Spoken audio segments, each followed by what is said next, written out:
오늘 우리가 함께 나눌 말씀은 로마서 7장입니다. 로마서 7장은 왜 마음뿐만 아니라 지체까지도 의에게 종노릇 해야 하는지에 대해 말씀합니다. 로마서 7장을 통하여 우리는 죄의 속성을 알게 됩니다. 그래야 우리는 하나님의 은혜로 우리에게 주어진 구원과 영생에 이르는 거룩함을 잃지 않을 수 있습니다. 이제 말씀을 살펴보겠습니다. 1절부터 6절입니다. 결혼 생활 중인 여인은 그 남편이 살아있기에 그 남편의 법에 매여 있지만 그 남편이 죽으면 그 남편의 법에서 벗어납니다. 즉, 남편이 죽으면 그 여인은 자유롭게 됩니다.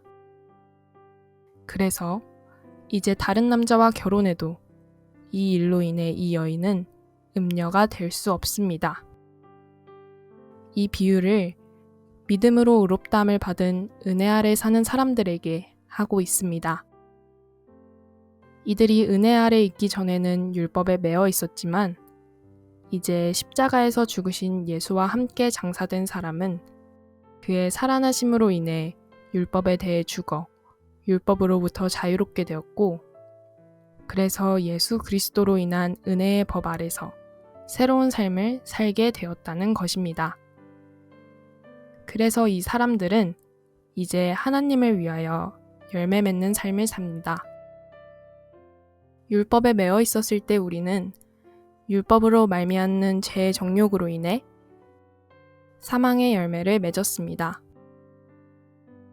하지만 매여 있었던 것에 대하여 죽고 벗어났기에 우리는 영의 새로운 것으로 살고 그로 인한 영생의 열매를 맺습니다. 그런데 5절의 말씀을 보면 율법으로 말미암는 죄의 정욕이 우리 지체 중에 역사하여 사망을 위한 열매를 맺는다고 합니다. 이 말씀을 잘못 이해하면 율법이 좋지 못한 것, 즉 나쁜 것이라는 생각이 듭니다. 과연 율법이 나쁜 것일까요? 7절부터 14절입니다. 7절에서 율법이 죄냐? 라고 물으면서 그럴 수 없다고 합니다. 그 이유는 율법이 없다면 우리가 죄를 알지 못하기 때문입니다. 하지만 죄가 율법을 이용해서 죄를 짓게 합니다. 이것이 어떻게 가능합니까? 조금만 생각해보면 간단합니다. 우리에게 어떤 일을 하지 말라고 하면 그때부터 하고 싶은 마음이 생깁니다. 8절이 바로 이 의미입니다. 그래서 사람을 살리기 위해서 주신 율법이 죄로 인해 오히려 사람을 사망에 이르게 하는 것입니다. 11절의 말씀처럼 죄는 언제든 율법을 통해서 우리들을 속이고 율법을 범하게 해서 우리를 사망에 매이게 하려고 항상 기회를 엿보고 있습니다. 그래서 율법 그 자체는 나쁜 것이 아닙니다.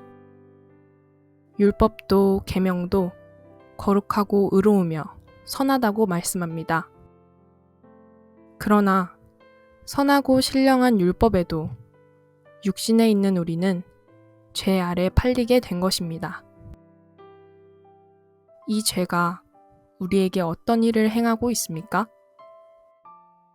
15절부터 24절입니다.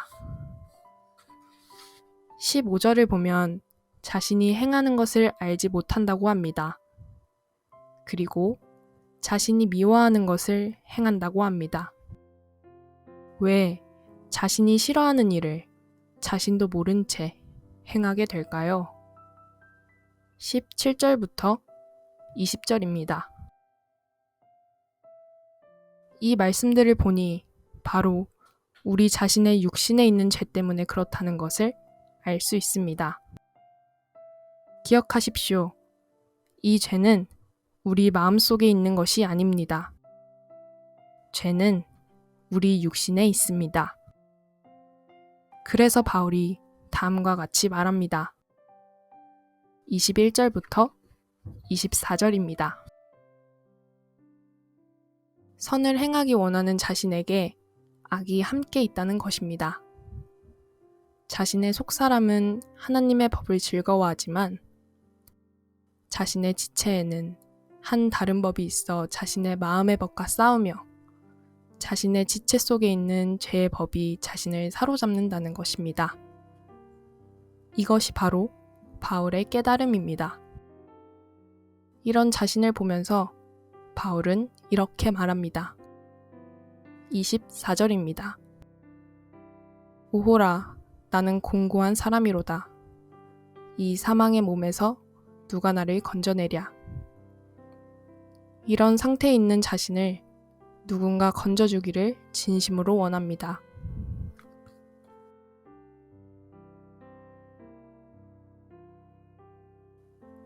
오늘 우리는 로마서 7장의 말씀을 통하여 왜 우리의 마음뿐만이 아닌 우리의 지체까지도 의에게 종노릇해야 하는지를 보게 되었습니다. 죄는 언제든지 우리의 지체를 지배하려 합니다. 믿음으로 의롭다함을 받았기에 죄는 그 마음의 영역에까지 침범해서 다시 지배권을 행사할 수 없습니다. 하지만 우리의 지체는 다릅니다. 우리의 지체까지도 의에게 종노릇하지 않으면 죄는 언제든지 우리 지체를 죄짓게 하여 우리 지체에 대한 지배권을 행사하려 합니다. 그렇게 되면 믿음으로 의롭다함을 받은 우리는 은혜 아래 살면서도 거룩함의 열매를 맺지 못하고 오히려 사망의 열매를 맺게 됩니다. 이것은 우리가 원하는 바가 아닙니다. 하지만 죄는 우리가 알지 못하는 사이에 우리의 지체를 지배하려 합니다. 우리의 마음은 언제나 하나님을 따르기 원하지만 우리의 지체가 그러지 못한 것은 바로 죄가 기회를 노리고 언제든지 하나님의 법과는 전혀 다른 방향으로 우리의 지체를 끌고 가려 하기 때문입니다. 그러니 우리의 지체까지도 기꺼이 의에게 종노릇하도록 내어놓아야 합니다. 그렇지 않으면 23절의 상태가 계속되고 24절처럼 말할 수밖에 없게 됩니다. 오늘의 말씀 묵상을 위한 도움입니다. 첫 번째, 죄가 나에게 어떻게 죄를 짓게 하는지를 알게 되었습니까? 정리해 봅시다. 두 번째, 이 사실을 알게 되었다면 오늘 24절의 말씀이 나의 말씀이 되어야 할 것입니다. 이러한 간절함과 외침이 나에게 있습니까? 로마서 7장의 말씀은 여기까지 하겠습니다.